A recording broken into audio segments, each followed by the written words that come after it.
Ancient Egypt, it's one of the most fascinating time periods in history for a very good reason. So much fascinating imagery and all the structures, the pyramids, mummies. There's a reason why people are so fascinated by the place. It also means, though, that there were some pretty disturbing practices and rituals that went on, and those are what we're discussing today. Now, let's imagine, if you will, that you came into work one day and found out your boss had died. You'd probably be pretty bummed, depending on how you feel about your boss, that is, but imagine then being told that you were not only required to attend your boss's funeral, but you'd also be getting buried right along with them, because they'd have a lot of important business to be getting up to in the afterlife. Now you'd be really bummed. Well, this was fairly common for servants of pharaohs and other higher ranking members of society in ancient Egypt. In the case of ancient Egypt, though, this wasn't a punishment in any way. This was viewed as an honor and a privilege. The afterlife was very important to ancient Egyptians. Life after death was almost more important than living. So joining your master and crossing over to the other side wasn't seen as such a scary thing. But by today's standards, obviously, it's definitely unsettling. I also have to imagine some folks must have started questioning their own beliefs right before death. I mean, it'd be pretty bold to say nobody got just a little bit nervous. Next up, we have hand trophies. Archaeologists have found a number of severed hands in ancient Egyptian tombs, and it's believed that these severed hands were actually war trophies. Back then, it wasn't uncommon for victorious warriors to collect grisly souvenirs from their victories. Many historians believe these hands were ritually severed as part of a ceremony, likely to signify the defeat and subjugation of enemies. But why hands specifically? Well, hands were symbols of power and agency in ancient Egypt. By removing them, the victors were not only physically disabling their enemies, but also symbolically stripping them of their ability to resist or fight back. I mean, yeah, your hands are pretty important in violent one-on-one encounters. In one case, a number of severed hands were found in pits during excavations of a palace near the ancient city of Avaris. These pits contained hundreds of severed hands neatly stacked together, and the largest pit was right in front of the throne room, so they were seen as pretty important. There's even ancient Egyptian artwork depicting soldiers possibly trading severed hands for gold. Some also speculate they could have been depicting offerings to the gods as well. Being burnt alive was a pretty standard punishment in various places throughout history, but in ancient Egypt, this held a lot more significance. You had to do something pretty heinous in order to receive a punishment like this. Death by burning was reserved for the worst of the worst, and this is because, as I already discussed, not only was the afterlife incredibly important in ancient Egypt, but the body itself as well. Even in death, the preservation of the body was seen as incredibly important. The body wasn't just an empty shell, it was seen as the vessel of one's soul even after death. So to have your body burnt to ashes, that was about as horrific as it gets. You must have really pissed someone off. And I haven't even mentioned, of course, the sheer horror of being burnt alive. I mean, it has to be one of the absolute worst ways to go. Pharaohs really did not want people messing with their tombs, and one of their methods for deterring people was curses. Many ancient Egyptian tombs are inscribed with very ominous curses, damning those who trespass to lifelong torment and horror, often dragging their entire bloodline into the curse as well, because why not? Some even say these curses are legitimate. Probably the most famous is King Tut's curse. The tomb was excavated in 1922 by British archaeologist Howard Carter and his team, and a number of them died prematurely soon after the discovery. And when I said these curses were harsh, I really meant it. Take Serenput I's tomb, for example, which has an inscription reading, "His arm shall be cut off like that of his bull, his neck shall be twisted off like that of a bird, his office shall not exist." The position of his son shall not exist. His house shall not exist in Nubia. His tomb shall not exist in the necropolis. His god shall not accept his white bread. His flesh shall belong to the fire. His children shall belong to the fire. His corpse shall not be to the ground. I shall be against him as a crocodile on the water, as a serpent on earth, and as an enemy in the necropolis. There's that burnt alive thing in there too. Like that. Marriage is one of the most common rituals in the world, but there's an icky aspect of it that was also fairly common in ancient cultures around the world: marriage between members of the same family.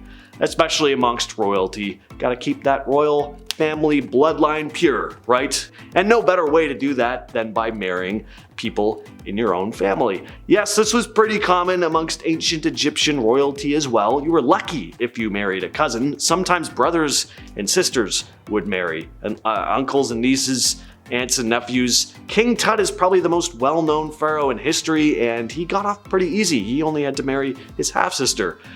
It's no surprise why so many ancient Egyptian royalty were found to have pretty severe birth defects.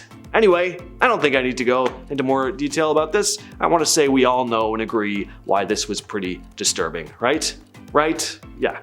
So I've already talked plenty about how important the afterlife was in ancient Egyptian culture. So unlike the belief in eternal torment in hell or some equivalent like you find in many religions, for ancient Egyptians, ceasing to exist entirely was seen as the ultimate punishment. The judgment ceremony in the afterlife was known as the weighing of the heart. After a person died, their soul would journey to the Hall of Mat, where their heart would be weighed against the feather of Mat, the goddess of truth and justice. It was believed that throughout one's life, their actions and deeds were recorded by the gods, and if a person lived a just and virtuous life, their heart would be light as a feather. If it was heavy, you know the drill. During the judgment of the dead, the deceased's heart was placed on one side of a scale, while the feather of Mat was placed on the other. The god Anubis presided over the weighing process. Thoth, the god of wisdom and writing, recorded all the results. If the heart balanced evenly with the feather, it meant the deceased had led a righteous life, and they were deemed worthy to enter the afterlife, a paradise-like realm where the blessed would live eternally in peace. If the heart was heavier than the feather, they'd been a bad boy indeed, and their soul would not just cease to exist, it would first be devoured by the monstrous goddess Ammit, who had the head of a crocodile, the body of a lion, and the back legs of a hippo. After being eaten, their soul would simply be gone forever. The death penalty was very rarely used in ancient Egypt, especially when you compare it to other ancient societies, but for those who committed the worst of the worst crimes, they were met with pretty harsh deaths. For crimes like killing, treason, grave theft, adultery, the punishment could be severe or even deadly. The most common method of execution was probably by beheading, but other methods like drowning or being thrown to wild animals was also used in extreme cases, and of course I already mentioned the whole being burnt alive thing. Now, animal sacrifice is something that's been practiced all over the world throughout time, and I mean it's still pretty common even today. Oddly, in ancient Egypt, animal sacrifice was less common than in other places throughout history, but it was still a thing, so it's worth mentioning. Like in many cultures, animal sacrifices were performed as offerings to the gods, aiming to seek favor, protection, or blessings. Sacrifices were made in temples or designated sacrificial areas. The selection of animals for sacrifice varied depending on the deity being honored. Commonly sacrificed animals included bulls, cows, sheep, goats, and birds. Bulls were especially significant and were often associated with powerful deities like Apis, the bull god. The sacrificial process usually involved ceremonial rites performed by priests. There'd be prayers, chants, offerings like food, incense, other libations, along with the sacrificial animal, of course. The animal would then be slaughtered, and its BLOOD was considered a potent symbol of life and vitality, believed to nourish the gods and strengthen the bond between humans and their deity. And after the sacrifice, the animal's meat would be distributed among the priests and participants. In some cases, certain parts of the animal, like the heart or liver, might be offered directly to the deity as a sacred offering. Now, of course, how can we talk about ancient Egyptian rituals without bringing up the practice of mummification? I mean, the practice of mummifying the bodies of the dead was done to preserve the body for the afterlife, as the Egyptians, again, believed in an eternal existence beyond death. If you were good, of course. The thing is, nowadays, especially in the Western world, we have a much less close and personal relationship with death. Death is something we just don't like thinking about. So to us, mummies are just kind of creepy. They're a representation of like all our fears about the decay of the human body. I mean, mummies, they're now a staple of the Halloween season, along with Dracula and the Wolfman. What did the mummification process involve? It would begin with the removal of internal organs, including the brain, which was extracted through the nostrils using specialized hooks. After the organs were removed, the body was washed, and then natron was packed around the body and left for about 40 days to draw out all the moisture and prevent decay. Then the body was treated with oils and resins to help preserve the skin and all the tissues. Then it would be wrapped, of course, in bandages. Sometimes there would also be protective amulets inscribed with spells to guide the deceased safely through the afterlife. And I'm going to finish things off with something that was more of a medical practice than a ritual, but to say this was disturbing would certainly be an understatement. Mummy medicine. Yes, ground up mummy bits were used medicinally in Europe for hundreds of years.